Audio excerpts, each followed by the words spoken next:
What's up, traders? Andrew O'Connell here with Pristine Capital. Welcome to your market recap video. It is July 22nd of 2022. It is Friday night. Thank you so much for tuning in. Hope everyone had an awesome trading session and a trading week.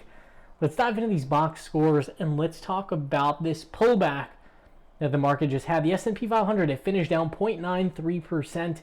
Our NASDAQ QQQ, which has been a big winner over the past week or so, was down 1.75%. Our small caps were down 1.6%. Dogs of the Dow were a relative leader, only down 0.42%. In our ARK Innovation ETF, I closed out more of my ARK calls into the highs yesterday, was down a whopping 5.54%. Now, what's interesting about that ARK ETF is the ATR, the average true range, is so large that this thing can have huge plus 7% days, negative 6% days, and everything in between. Pretty much all of these indices closed towards the lower end of their days ranges. We did get a volatility contraction across 3 out of the 4 indices we track here, so that is actually a bullish divergence. And you can see that the breadth was very weak once again. Yesterday we had very weak small cap breadth, and that continued today. And that weak small cap breadth, that was part of the reason why I took so many targets and really reduced my options exposure into yesterday's strength. We did finish out with up volume of only 26.1%, and we had down volume of almost 74%. And my trend model remains at a +3 reading. Just for overall context, the NASDAQ has been up about 9.2% over the course of the past week. The market is really a mechanism for transferring wealth from the A players, or not from the A players, from the B and C players' pockets into the A players' hands. That was another reason why yesterday I thought to myself, market's up 9.2% in a week. That's a whole year's worth of returns in 1 week.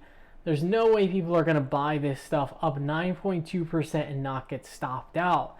That's essentially what we had today. Finviz heat map, Google was a huge loss leader today. We did have Snapchat earnings after the bell yesterday, and to be honest, Snapchat is a unique case because they did cite some slowdown in ad spending. Now remember, when you enter a recession, a lot of times these big companies, one of the first things that they slash is their advertising budgets, because they can do that very, very quickly. You know, within the click of buttons, within a phone call to a relationship manager, and so on and so forth. So yeah, there was some read-through because Snapchat had these really weak earnings. The whole digital advertising space was weak, and Google as well as Meta or Facebook are both at the heart of that. Roku was also very weak, and I did buy the dip in both Roku and Google today. We can also see Nvidia is pretty weak as well. Sectors. The home building stocks were up 0.34%. They're now in our top momentum slot. I gotta say, just me intuitively and my bias within this market, I do not want to be along those home builder stocks, even though they're in the top momentum slot. Definitely a chart worth checking out. But to be honest, in terms of this recession, in terms of everything that's going on, I think the stock market, obviously because everyone can just sell their stocks in the click of a button, that has reacted very quickly to these economic conditions. Real estate is a much less liquid market, so I think that market could still be hit. But nonetheless, it's all about the relative strength. Our number 2 leader now is MSOS, which is our US cannabis ETF. We are currently long GTBIF, and that for me is likely to be a 70+ year hold. But you can see overall, we just had pullbacks really across the board. We had consumer staples strong, utility strong, real estate strong, and those are very defensive areas of the market. Style factors. High beta was down 1.98%. That was our big loser. We also had growth down 1.34%. Now let's take a look at these indices. And this is one of the most fascinating things. And this is why I really love trading. So yesterday we mentioned, hey, now everyone's getting excited. We had this huge move within just a few short days. We got this move up to the 50-day simple moving average. We got the move up to the top of value. But look how far away we got from the 5-day exponential moving average. And this is why the further away you get from that super short-term average, the larger risk you have, because pullbacks to that 5-day EMA are so common. If you look back at any asset chart, you'll see it's just clear as day. The market tags the 5-day EMA all the time. So basically, if you're overextended with risk, when the market is very deviated from that 5-day EMA, a routine pullback can seem like the end of the world. It can get you really fearful. It can shake you out of your positions. And that's why, again, we made sure to lighten up yesterday as we got overextended from the 5-day EMA. Now today, we did tag the 5-day EMA and we bounced right off of it. So to me, this is not a horrible close at all. Remember, nothing goes up in a straight line. And we do have a Fed meeting on Wednesday. So I don't think there's anything wrong with some players that maybe they bought the market into the lows. Maybe they sell a little bit off just for prudence. I mean, that is exactly what I did as well. So how could I blame anyone for doing the same on the institutional side? So overall, I don't think this is the end of the world. And I think we sort of needed this. You can see we're still trading above this weekly value area. We're going to have a new value area next week. And we're trading right smack dab in the middle of it. Let's jump over to the NASDAQ, see if that looks any different. NASDAQ.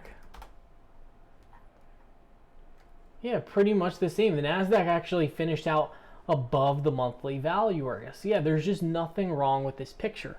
What I find is, working with traders, seeing traders on Twitter, having a lot of friends that are traders, I would say the major thing that I notice is players getting really freaked out on like any pullback. And it's super important. If you're a day trader, that makes sense. If you're a day trader, it's just, oh my gosh, the market's down today. I need to have my portfolio facing down as well. But if you're a swing trader, it is much more important to look at the overall pattern rather than just any one individual candle. Because you can say, oh my gosh, this is so bearish. Look, we closed down 1.67%. But we really just traded down to levels not seen since yesterday. And every day we move sideways, it gives this 20-day simple moving average an opportunity to catch up to price. Russell 2000 also finished lower. Russell above the 5-day EMA, just below that monthly value area high. And then our dogs. Where are my dogs at? Dow Jones was down 0.46%, trading just above value. So yeah, nothing out of the ordinary here whatsoever. Let's take a look at my trades for today. And today, I'm not going to lie, I got a little bit wrong-footed, wrong-sided, whatever you want to call it. I had lightened up exposure, and I also added some put options yesterday into the bell. And I just thought, all these reasons, market's a little bit overcooked. We did get a headline out overnight, and the headline was that we reached a grain deal for Russia and Ukraine. So one thing I noticed was the overnight range was very, very small. Apparently it was the tightest overnight range since like April or something of that nature.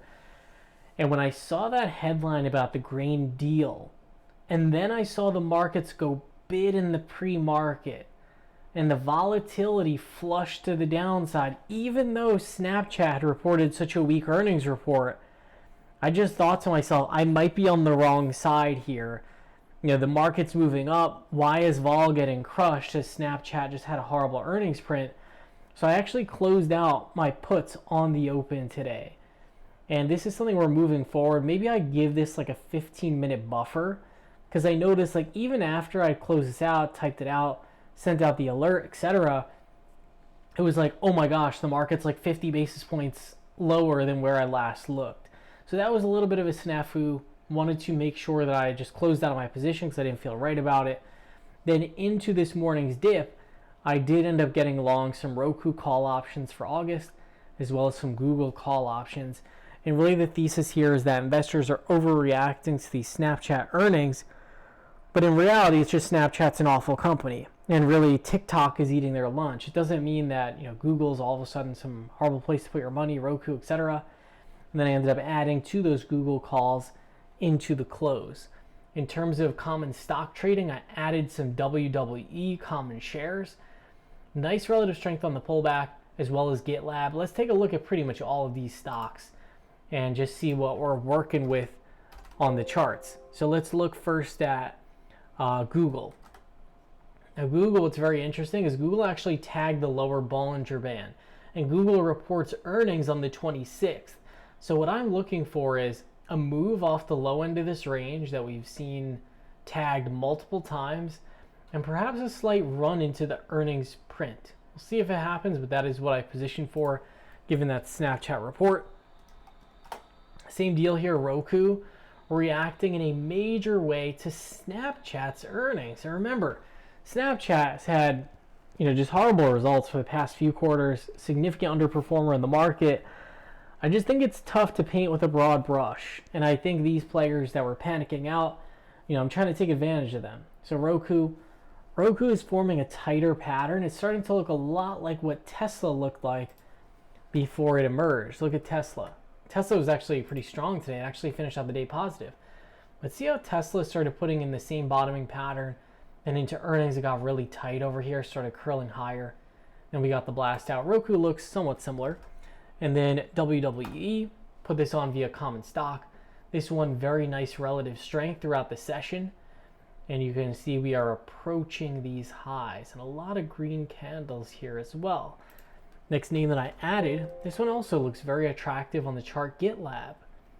GitLab is really just putting in a tight area here, and we're respecting this 20-day simple moving average, only pulled back 0.82%, and a lot of other growth stocks, like for instance, one of my holdings, GLVE. This one was down 8.58%. Granted, just pulled back to the 20-day simple moving average. Granted, I did sell call options on it yesterday, which is fantastic, but nonetheless, pretty big pullback. I would say my best name that I have on right now in terms of just like some tennis ball action is this PRVA. This thing is like Teflon. I sold the 40 strike calls in PRVA yesterday. I'm starting to think that I should not have done that. But we'll have to see. If we get to that 40 strike, I'll just be super stoked that it even gets there, that I can take it off for a nice winner. But yeah, we are seeing some names that are diverging from the pack. And we're going to leave you off on this for today's session. Thank you so much for watching these videos as always. We are trying to expand our presence online. We're trying to expand the good word of Pristine Capital. And we want to really touch as many traders as possible. If you could leave a like on the video, it's just going to help the algorithm get it out to more people. But let's leave you off with this. So we had a big move in the indices. A lot of leading stocks took off. A lot of nice gains across the board, right? We ended up closing out some exposure yesterday, added a little bit today. But really the good thing about today's action is that when you do your weekend homework, you can see which stocks were just horrible today and really folded under the pressure. Like a Snapchat, down almost 40%. That's an earnings catalyst, but you know what I mean. Which stocks were just horrible and weak, and which names were really bucking the trend of market weakness and or holding on to their technical pattern.